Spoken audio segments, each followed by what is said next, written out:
Når kærligheden og kraften rejser sig, så begynder tvivlen også at røre på sig, og tvivlen er viklet ind i kærlighedskraften og livskraften. Den ene findes ikke uden den anden, så vil du have adgang til din fulde kraft, så må du også kunne være med din tvivl. Fordi tvivlen kan være din medspiller, der støtter dig i at rumme mere kraft, men den kan også begynde at blive din modspiller, hvis du ikke kender visdommen i den. I overgangen kan tvivl være hensigtsmæssigt. Den kan nemlig skabe en ydmyghed, der forhindrer storhedsvanvid eller et stort ego. Og tvivlen tillader dig at stille de her ret svære spørgsmål og peger på, hvad det er, du skal kigge på. Tvivlen tillader dig at give slip på de her snævre forfølgelser af, at der kun er én idé eller sandhed eller projekt, og hjælper dig til at zoome ud og se et større billede, se nuancerne. Og den skaber en kropslig nysgerrighed. Tvivlen kan altså stille de spørgsmål til de steder i dig, hvor du har rigide, fastlåste oplevelser af dig selv og verden. Og ofte steder i dig, du har måttet forlade dig selv, der gør, at du er blevet usikker. Tvivlen peger altså på de steder, hvor du har mistet kontakten til din kraft og medfølelse. Steder, hvor du kommer til at stå i vejen for dig selv og udlevelsen af din længsel, fordi frygten råder i dybet af dig.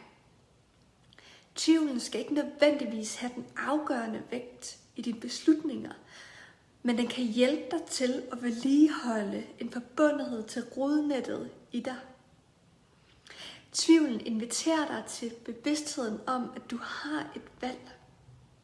At vælge kærlighed over frygt. Men når tvivlen bliver brugt rituelt, forbinder den dig til skabelseskraften og urkraften. Den forbinder dig til valget at kunne vælge livet. Tvivlen forbinder dig altså med jordens og mennesket visdom.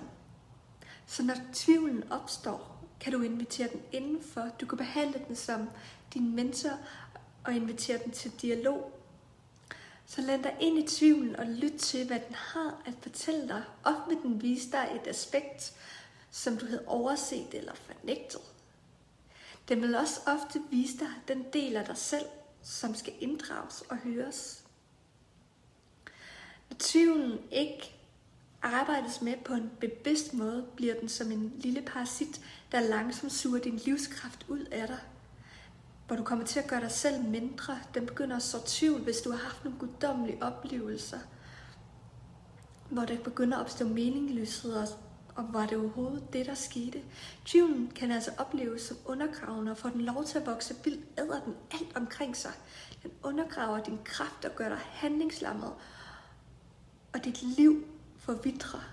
På brils kan du måske begynde at søge svar uden for dig selv. Du spørger måske alle mulige mennesker om deres meninger og oplevelser, og et skridt ad gangen smider du din kraft fra dig. Og vildt voksende tvivl skaber sprækker i dit fundament, i dit selvværd. Den splitter dig ad indenfra. Den undergraver din kraft og oplevelsen af din forbundethed med livet og skabelsen, og i sidste ende din eksistensberettigelse. Så træffer du ikke bevidste valg om at bruge tvivlen rituelt og slippe den igen, når du har lyttet det, hvad den peger på, kan tvivlen altså blive en vildt voksende plante, der kvæler alt. Tvivlen kan altså både blive din medspiller og din modspiller.